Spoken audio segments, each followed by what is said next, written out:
Bonsoir à toutes et à tous, très heureux de vous savoir nombreux devant vos postes et téléviseurs pour suivre les programmes de la télévision CMBDJ. Tout de suite, les titres du journal.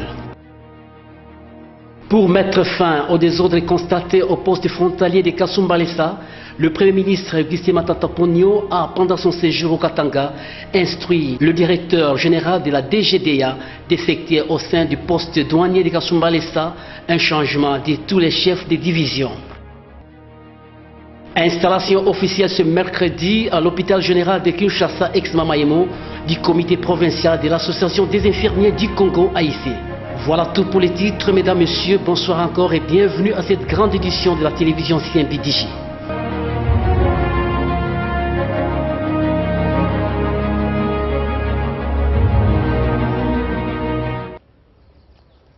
C'est dans le but d'assurer les suivis des recommandations sur le plan économique et social faites par le président de la République lors de son séjour au Katanga que le Premier ministre a effectué une visite de travail de 3 jours dans cette province. Au cours des consultations avec la direction générale de la DGDA, les opérateurs du secteur minier, des membres de la FEC et des autorités provinciales, des mesures ont été prises pour mettre fin à la fraude au poste frontalier de Kasumbalesa, tout en instruisant le directeur général de la DGDA à désigner un nouveau directeur provincial à la tête de la DGDA Katanga. Les opérateurs économiques ont à leur tour saisi cette opportunité pour présenter au chef du gouvernement Augustin Matata Ponyo les difficultés qui entravent la production dans les secteurs miniers. Des problèmes sont connus, mais néanmoins, ces problèmes n'ont toujours pas trouvé des solutions. Donc il est important, et je crois que c'est ça le plus que le Premier ministre a apporté, c'est de pouvoir proposer qu'il y ait une cellule ad hoc qui puisse se former entre le secteur minier, la prémature, le ministère des Finances ainsi que la province pour que nous puissions nous retrouver assez régulièrement. La première réunion est prévue pour février à Kinshasa pour que nous puissions voir concrètement tous ces problèmes-là et aller au résultat. Les constats malheureux faits au poste frontalier de Kasumbalesa a fait l'objet d'une réunion de sécurité présidée par Augustin Matata Ponyo. Les changements, entre autres de tous les chefs de division, s'avèrent nécessaires. Du désordre organisé et de la fraude généralisée dans le dédouanement des marchandises dans cet important poste douanier, je viens également, après consultation de la direction générale de cette régie, d'instruire le directeur général de la DGDA de prendre immédiatement les mesures suivantes. Primo, procéder sans délai à la désignation d'un nouveau directeur provincial à la tête de la DGDA Katanga.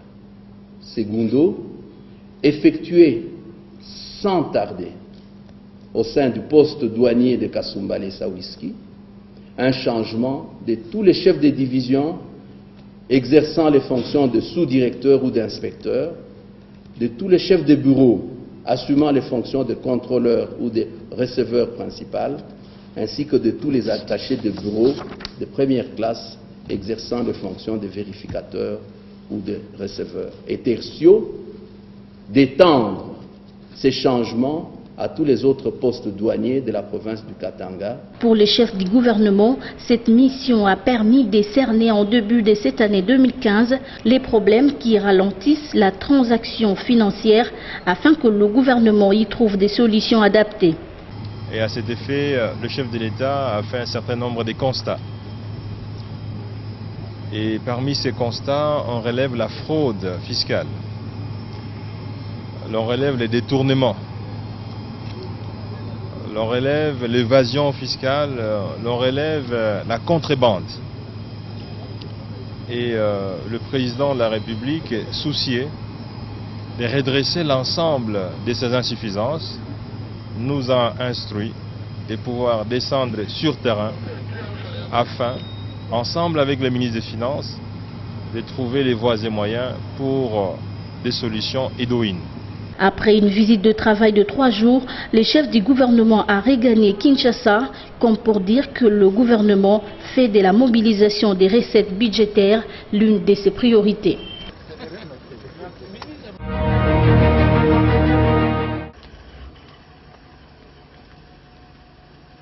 Balai diplomatique ce mercredi 14 janvier à l'hôtel du gouvernement.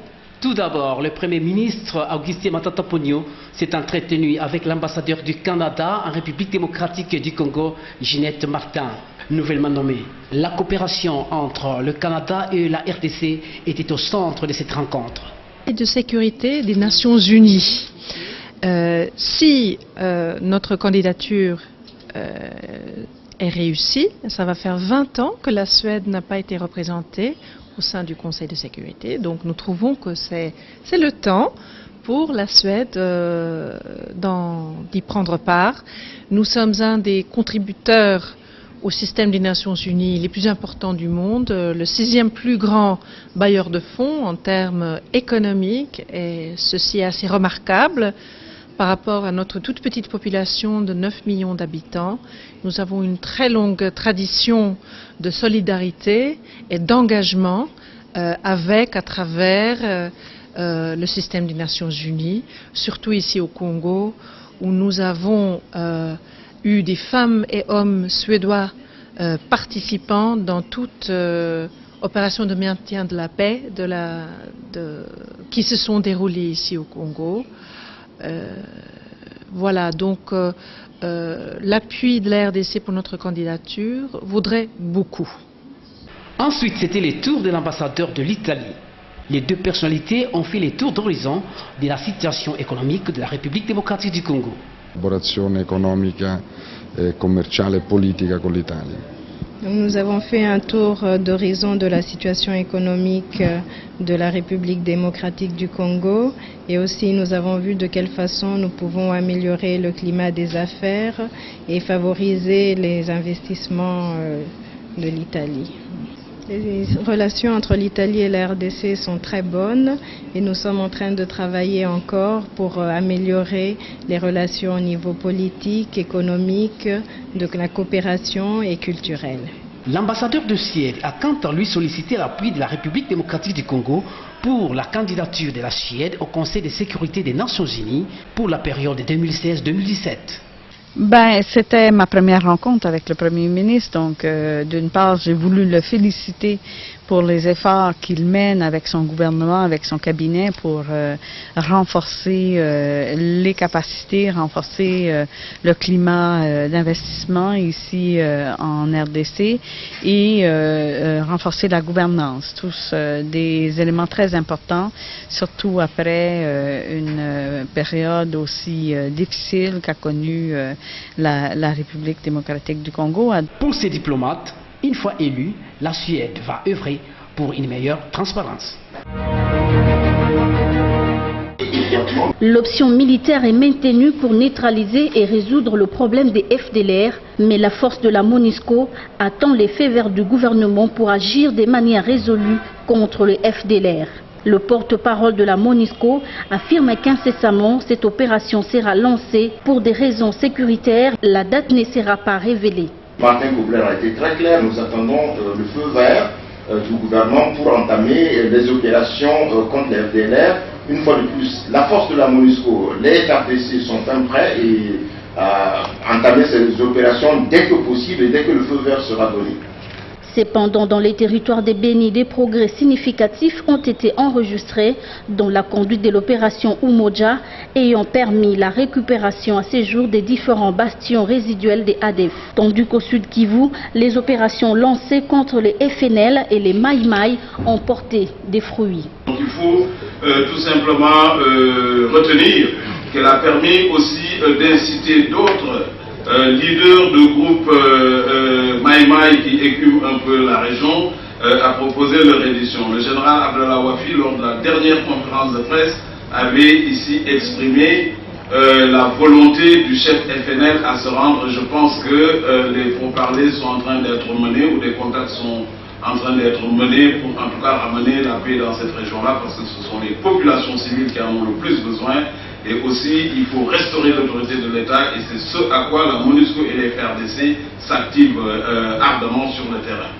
Dans un rapport publié sur la MONUSCO, le secrétaire général des Nations Unies invite le gouvernement à assurer son devoir de gouvernance et de protection des civils et à honorer les engagements souscrits à l'échelle nationale au titre de l'accord d'Addis Abeba, tout en accélérant les réformes structurelles.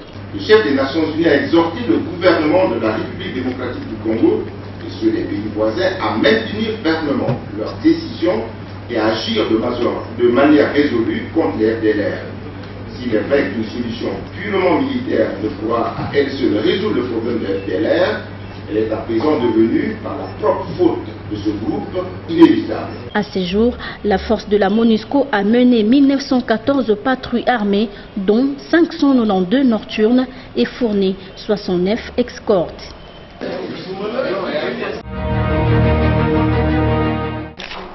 La liste des partis politiques signataires du Code de bonne conduite pour les processus électoraux continue à s'allonger. Le dernier parti en date à signer cette liste est la Voix indépendante du peuple, VIP, que dirige M. Albert Tshibangou Mwamba. La cérémonie relative a eu lieu ce mercredi 14 janvier 2015 à la maison des élections dans la commune de la Gombe. Le parti dénommé VIP a également accrédité ses deux mandataires à la Commission électorale nationale indépendante, ceci dans le cadre de s'acquitter de leurs obligations citoyennes, a affirmé Albert Tshibangou, coordonnateur national de la VIP.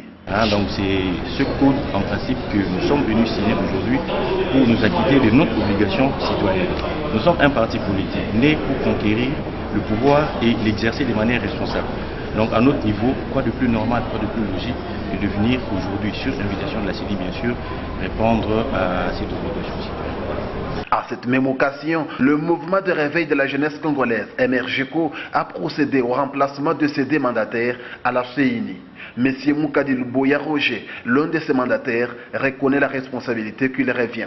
En fait, nous, c'est la liaison entre la CENI et cette population qui constitue la base. Donc, ce que nous allons faire, c'est faire d'abord au niveau du parti politique et par la suite chacun dans son milieu et puis essayer un peu de donner des explications claires pour que la participation soit massive aux élections qui se préparent prochainement ici. L'accréditation des mandataires, la signature du protocole d'accord et du code de bonne conduite se poursuivent à la Commission électorale nationale indépendante. À ce jour, 290 partis politiques ont souscrit au code de bonne conduite et 718 délégués des partis politiques ont été accrédités au titre des mandataires, membres du comité de liaison entre la Commission électorale nationale indépendante et les partis politiques.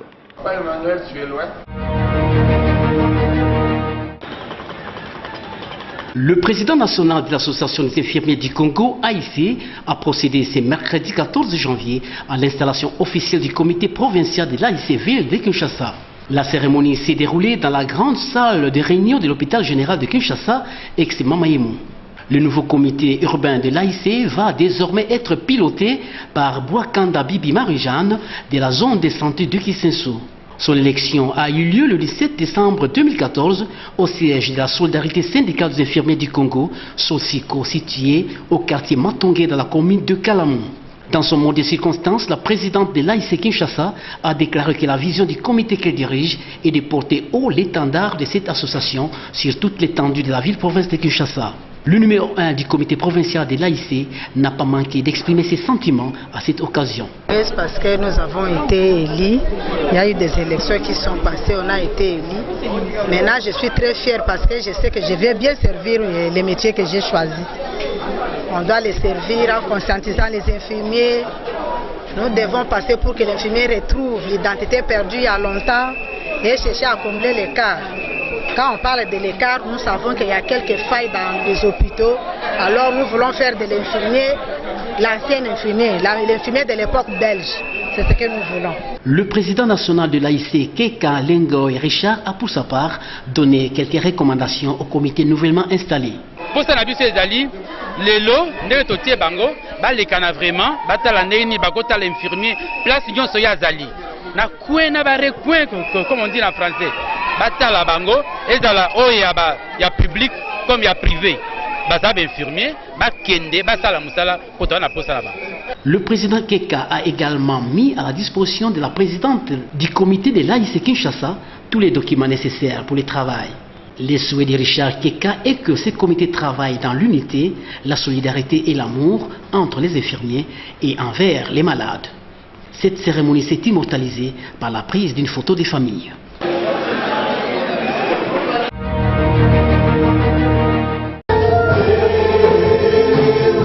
Des nations marchent à ma lumière est le thème d'un séminaire qu'organise l'église Tabernacle des Gloires située sur avenue Catonor numéro 12 dans la commune de Lingwala.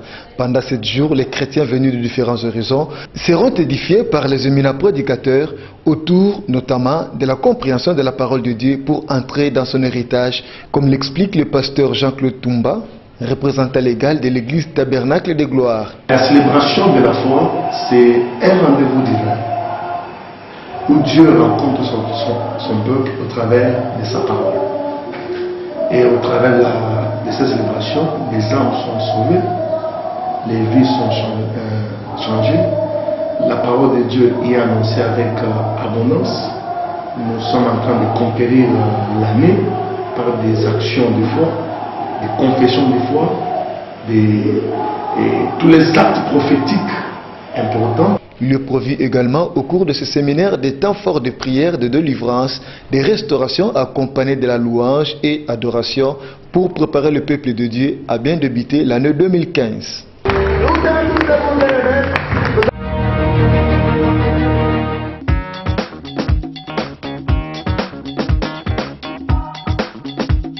En province orientale, une délégation mixte composée des FARDC et de la MONUSCO discute depuis ce mardi 13 janvier avec les miliciens de la FRPI de Cobra Matata à Aveba, localité située à 80 km au sud de Bunia, autour du désarmement volontaire de ces groupes armés.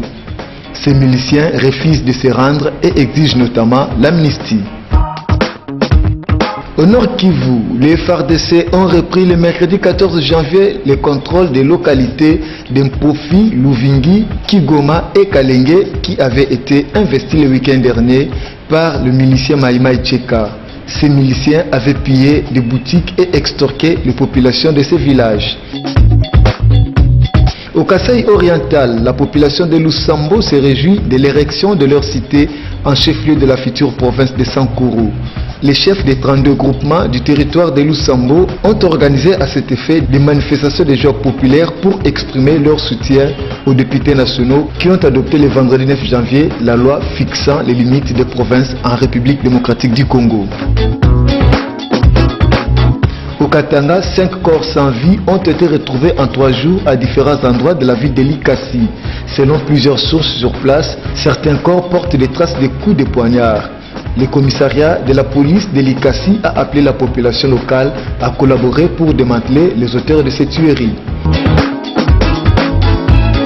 Au Sud Kivu, 2 semaines après le début des opérations militaires menées contre les rebelles burundais de FNL, la MONUSCO avance un bilan provisoire de 29 blessés, 2 morts et plusieurs combattants FNL en débandade.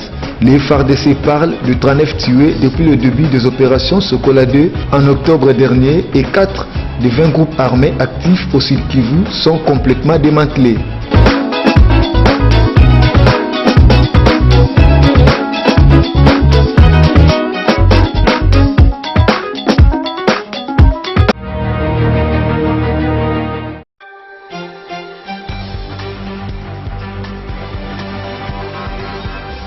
Charlie Hebdo, jour 1, et les kiosques sont dévalisés dès l'ouverture. L'hebdomadaire satirique a pourtant été tiré à 3 millions d'exemplaires contre 1 million initialement prévu et 2 autres millions seront imprimés dans les prochains jours. Depuis 7 ans, j'ai plus de Charlie Hebdo, madame. Demain, faut revenir demain. Demain, bah alors on viendra demain. Demain, après-demain, voilà. D'accord, merci. Une impression historique pour un journal qui cherchait désespérément des financements depuis plusieurs mois.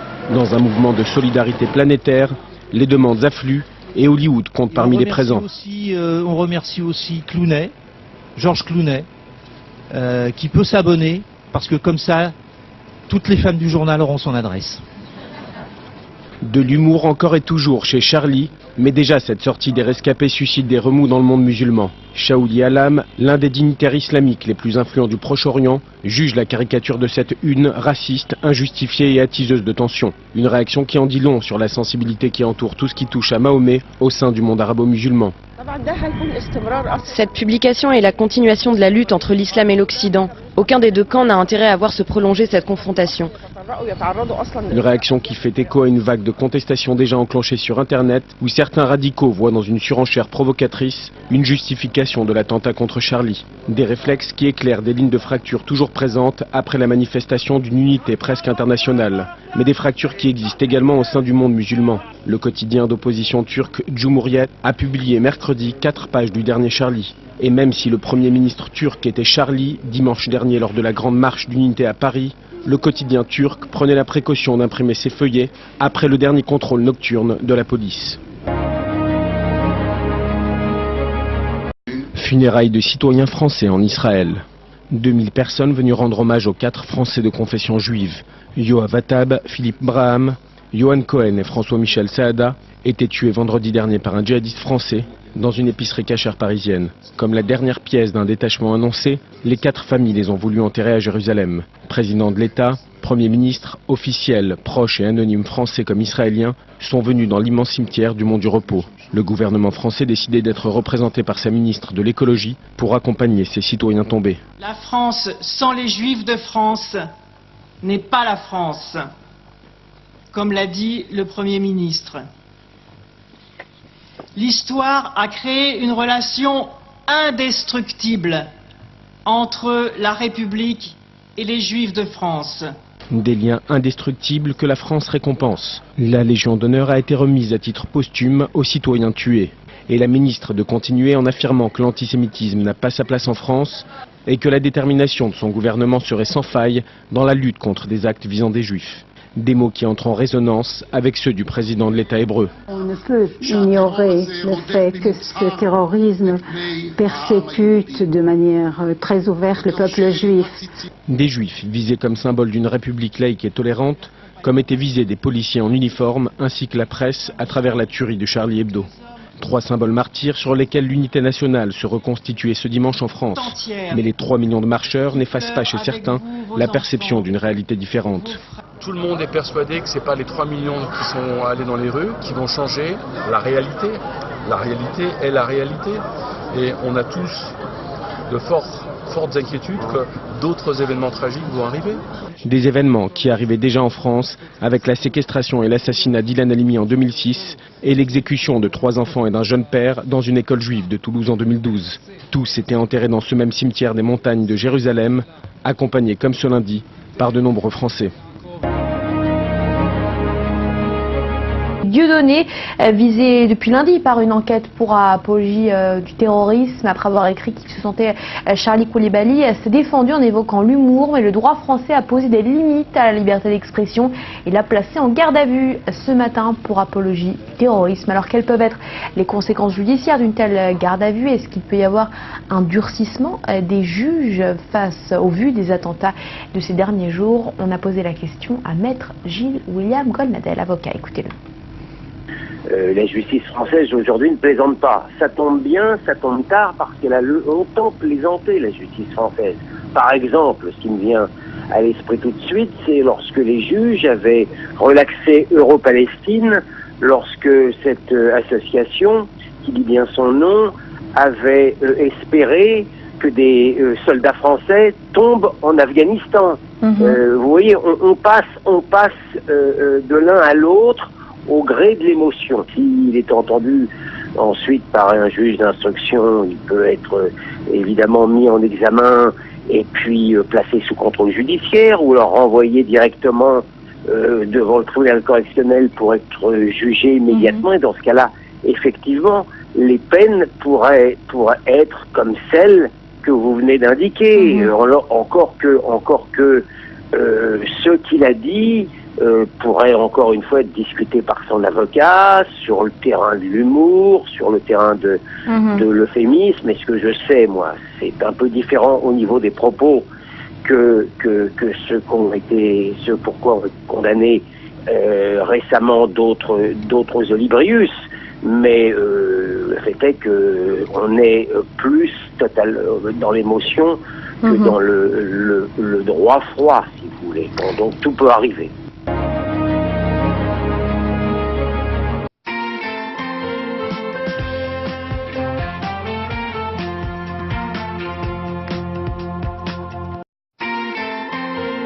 La CENI vient de mettre à présent le cap sur l'accréditation des journalistes avec 2 missions bien précises qui devront accomplir ces derniers durant les cycles électoraux à venir en République démocratique du Congo. Mesdames et messieurs, découvrons l'actualité reprise dans les journaux ce mercredi 14 janvier 2015 par la référence plus qui revient sur le bilan des troubles autour de l'examen du projet de loi modifiant la loi électorale auquel la concerne nous fait observer que manifestants arrêtés, policiers blessés et bus de Transco caillassés. Quand Vital Kamerhe, joint par la presse, affirme qu'il y a une centaine de partisans de l'opposition arrêtés par la police. De son côté, le porte-parole de la police nationale congolaise, le colonel Ezekiel Mwanamputu, parle de 7 policiers blessés et 4 bus Transco caillassés par les manifestants. Ces derniers rejettent en outre les accusations relatives à la brutalité dont on accuse les services de l'ordre, souligne le journal.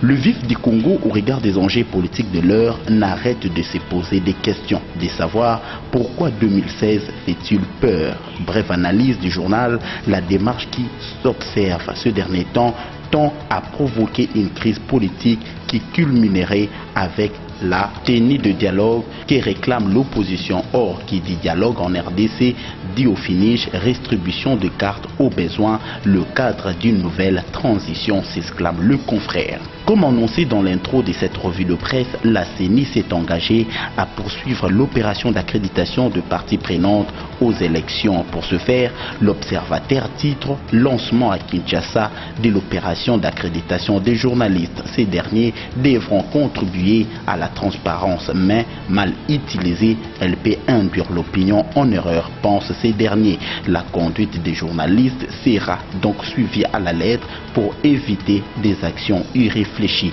car les élections sont comparables au fait que bien utilisé permet de cuire des mecs délicieux, mais mal utilisé peut brûler toute une nation, a illustré le rapporteur de la CENI. Chapitre politique encore pour renfermer cette ronde des journaux face à la montée des tensions dans les différents états-majors politiques entre opposition et pouvoir. Forum des As estime qu'un compromis s'impose de la manière que l'Assemblée nationale a vécu lundi les événements qui rappellent encore l'époque de la transition sous Mobutu. Il fait également redouter que la montée des tensions, si rien ne contribue à créer l'effet inverse, conduise à l'affrontement. Or, l'histoire a suffisamment démontré que lorsque des éléphants se battent, c'est l'herbe qui en pâtit. Et l'herbe dans ces cas de figure, c'est bel et bien le peuple au nom de qui tout le monde parle à longueur de journée. Merci pour votre aimable attention et à demain dans le cadre de ce même rendez-vous de la revue de presse.